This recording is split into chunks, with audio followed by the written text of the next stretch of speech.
읽겠습니다. 하나님의 뜻을 따라 그리스도 예수의 사도로 부르심을 받은 바울과 형제 소수대네는 고린도에 있는 하나님의 교회 곧 그리스도 예수 안에서 거룩하여지고 성도라 부르심을 받은 자들과 또 각처에서 우리의 주 곧 그들과 우리의 주 되신 예수 그리스도의 이름을 부르는 모든 자들에게 하나님 우리 아버지와 주 예수 그리스도로부터 은혜와 평강이 있기를 원하노라.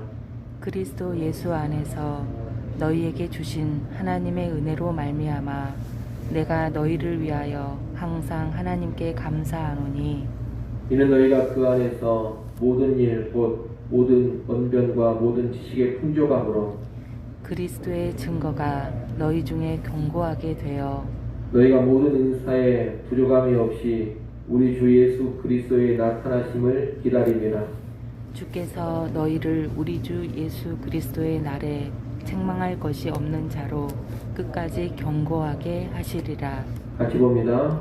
너희를 불러 그의 아들 예수 그리스도 우리 주와 더불어 교제하게 하시는 하나님은 미쁘시도다. 아멘.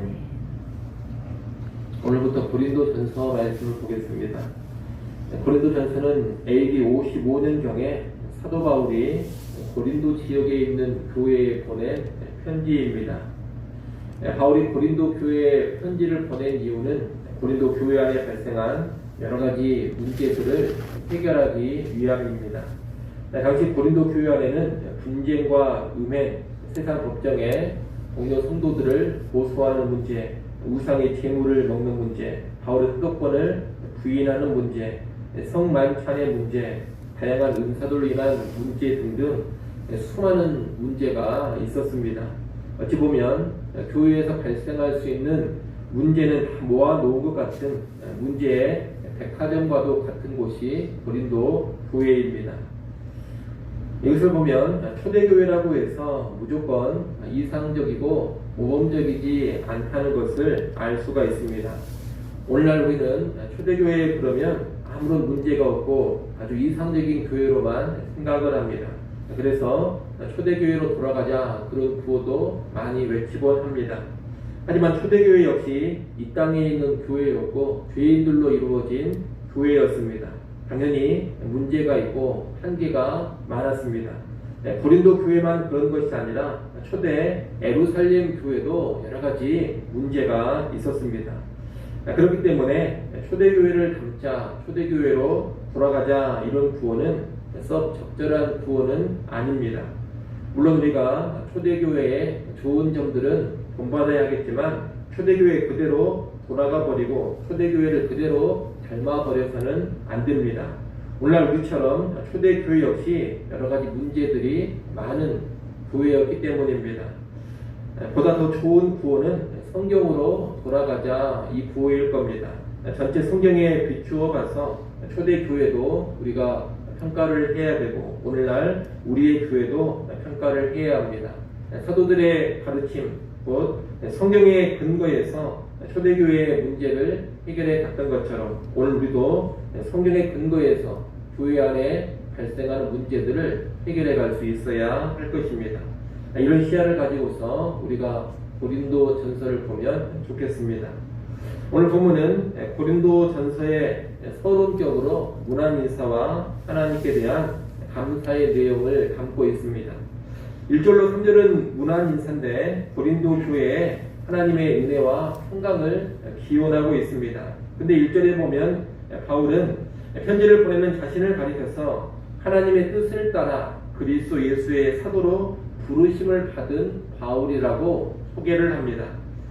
사도라는 직분은 보냄을 받은 자 이런 뜻을 가지고 있는 직분인데 예수님께 직접 임명을 받아서 파송받은 교회의 지도자들을 말합니다. 이 사도는 아주 특별하고 권위가 있는 직분입니다. 초대교회 당시 최고 권위를 가진 지도자가 바로 사도 직분의 사람들입니다. 그리스도의 권위를 직접적으로 위임받은 직분이라 그렇게 말할 수가 있겠습니다. 근데 바울은 자신의 이런 사도권이 하나님께로부터 온 것임을 강조하고 있습니다. 하나님의 부름을 받아서 내가 사도가 되었다는 겁니다. 바울이 이렇게 말하는 이유는 당시 고린도 교회 안에 바울의 사도권을 부정하고 바울의 권위를 무시하는 사람들이 있었기 때문입니다. 그래서 내가 사도된 것은 인간의 뜻으로 된 것이 아니라 하나님께로부터 말미암은 것이다. 이것을 강조하면서 이 편지를 시작하고 있는 겁니다. 그리고 2절에 보면 이 편지를 받는 수신자인 고린도 교회에 대한 설명이 나옵니다. 2절 말씀을 여러분이 한번 읽어보십시오. 2절 말씀 읽습니다. 고린도에 있는 하나님의 교회 곧 그리스도 예수 안에서 거룩하여지고 성도라 부르심을 받은 자들과 또 각처에서 우리의 주 곧 그들과 우리의 주 되신 예수 그리스도의 이름을 부르는 모든 자들에게. 아멘. 여기 보면 바울은 자기가 하나님의 부르심을 받았다는 것과 유사하게 고린도 교회 성도들 역시 성도로 부르심을 받았음을 말하고 있습니다. 사도인 바울 자신도 하나님의 부르심을 받았지만 성도인 고린도 교회 교인들 역시 하나님의 부르심을 받았다는 겁니다. 비록 사도라는 직분은 특별한 직분이고 성도는 이 사도 직분을 가진 사람의 지도를 받아야 하는 사람들이지만 그럼에도 불구하고 사도나 성도는 모두 다 하나님의 부르심을 받은 사람들이라는 겁니다. 부르심의 차원에서 보면 사도나 성도나 본질적으로 다르지 않습니다. 다만 하나님 앞에서 역할, 기능의 차이가 있을 뿐입니다. 여러분, 우리가 살아가는 이 세상의 가치관은 차별입니다. 누가 높냐에 관심이 많고 높은 사람, 낮은 사람을 자꾸 나누어 보려고 합니다. 이러한 세상 가치관이 교회에 들어오면 교회 안에도 차별이 자연스러워집니다. 누구는 높고 누구는 낮다 이런 생각을 하게 됩니다. 교회 직분을 볼 때도 이 직분을 높고 낮음으로 구별을 하려고 합니다. 목사는 제일 높고 장로는 목사 다음이고 그 다음이 권사나 안수집사다 이런 사고방식을 갖게 된다는 겁니다. 하지만 성경적으로 본다면 그런 생각은 잘못된 것입니다. 교회는 모든 구성원이 다 하나님의 부름을 받은 사람들입니다. 모두 다 하나님의 사랑으로 귀하게 부름을 받았고 하나님 나라를 위해 부름을 받았습니다. 다만 다른 기능, 다른 역할로 부름을 받은 겁니다. 우리는 모두 부름받은 존귀한 하나님의 사람들로서 하나님의 뜻에 따라서 다른 역할을 감당하고 있다는 겁니다. 이것을 꼭 기억하시고 교회 안에서 어떤 사람도 차별하지 마시고 직분을 보실 때에도 계급으로 보실 것이 아니라 기능의 차이로 바라보는 그런 성경적 시야를 여러분이 꼭 가질 수 있기를 바랍니다. 4절부터 9절까지 말씀은 고린도 교회에 대한 바울의 감사가 나와 있습니다. 5절과 7절에 보면 바울은 언변과 지식과 은사가 고린도 교회에 많이 주어진 것을 가지고 감사를 드립니다. 이것은 참 놀라운 일입니다. 왜냐하면 여기서 바울이 언급하고 있는 풍족한 언변과 풍족한 지식 그리고 부족함이 없는 은사는 고린도 교회 안에서 많은 문제를 일으킨 요인들이기 때문입니다. 고린도 교회는 바로 이 넘치는 언변과 넘치는 지식 그리고 풍성한 은사로 인해서 다툼이 일어났고 교회가 혼란에 빠졌습니다.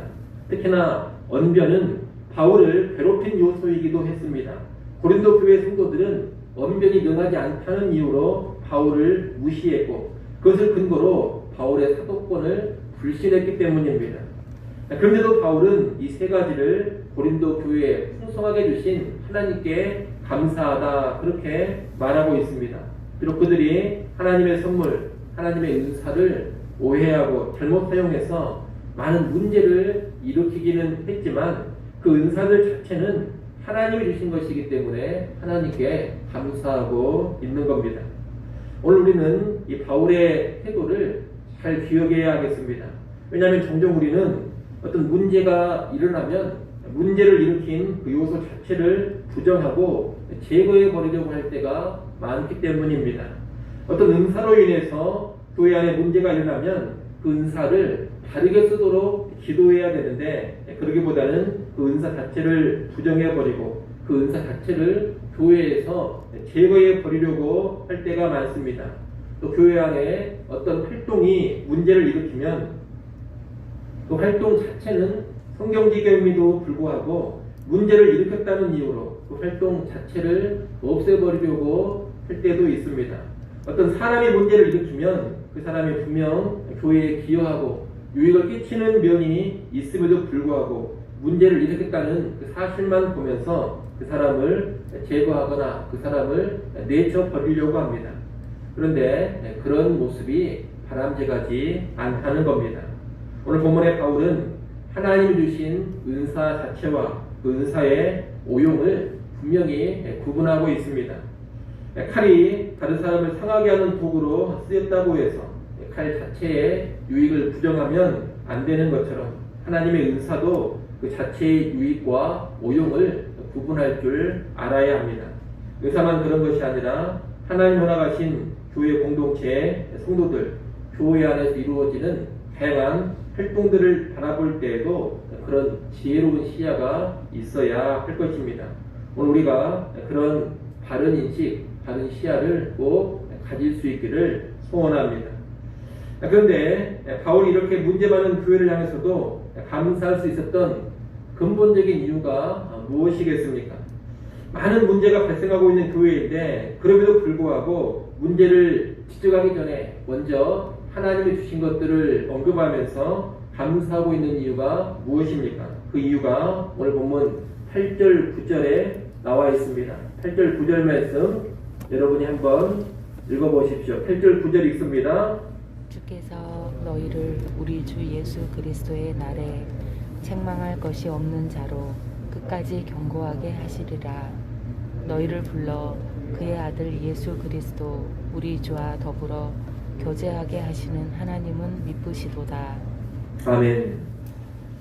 바울은 여기서 하나님께서 구원하시기로 작정한 사람들을 결국에는 책망할 것이 없는 자로 견고하게 세워주실 것이다, 그렇게 말하고 있습니다. 또한 택한 백성을 불러 구원하시고 하나님과 예수 그리스도로 더불어 교제하게 하시는 그 하나님은 미쁘시다, 다시 말하면 신실하시다, 그렇게 말합니다. 무슨 말이냐?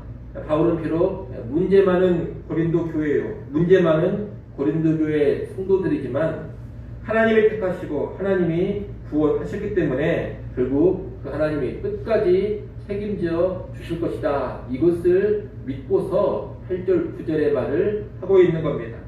신실하신 하나님께서 이들을 결국 변화시키시고 하나님 앞에서 합당한 자로 세워 가실 겁니다. 그것을 믿고 소망하고 있는 겁니다. 바로 이 하나님의 일하심, 하나님의 신실하심으로 인해서 바울은 문제가 많은 교회를 바라보면서도 일단 먼저 감사할 수가 있었던 겁니다. 여러분, 때로 우리는 영적인 침체에 빠지기도 하고 영적으로 무너지기도 합니다. 교회 역시 또 내 주변에 있는 성도들 역시 여러 가지 문제를 일으킬 수 있고 어수선하고 혼란스러운 모습을 보일 수도 있습니다. 하지만 그 모든 어두운 상황 속에서도 여호와 하나님께서 일해 가십니다. 하나님께서 택한 백성인 우리를 결국에는 온전한 하나님의 사람으로 세워 주실 겁니다. 또 택하신 교회를 붙잡아 주시고 결국에는 흠 하나 없는 영광스러운 교회로 재림의 날에 반드시 세워 주실 겁니다. 우리가 이것을 믿고 이것을 소망해야 하는 겁니다.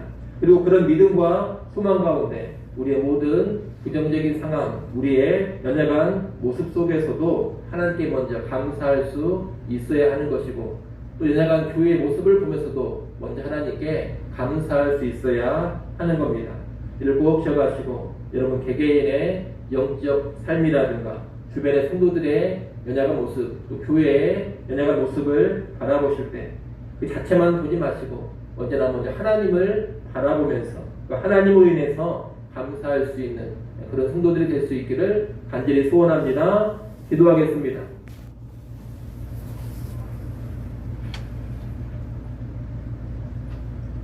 하나님 아버지, 우리 모두는 다 부름받은 하나님의 한 백성, 한 자녀, 차별 없는 한 몸의 지체들임을 늘 기억해 하여 주시옵소서. 이를 알고서 차별 없이 서로를 귀히 여기며 계급의식을 버리고 맡은 직분, 맡은 기능에 충성할 수 있는 성도들 되게 하여 주시옵소서.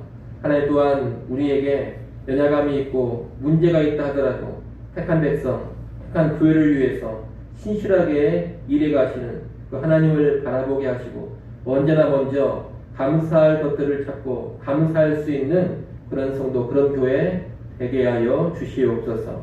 아버지 하나님, 이 시간 우리를 깨워주시고 기도하는 자리로 불러주셔서 감사합니다. 전능하신 하나님 앞에 겸손히 엎드려서 모든 필요를 아뢰게 하시고 모든 걱정과 근심과 염려되는 일들도 하나님께 감사함으로 맡기게 하여 주시옵소서.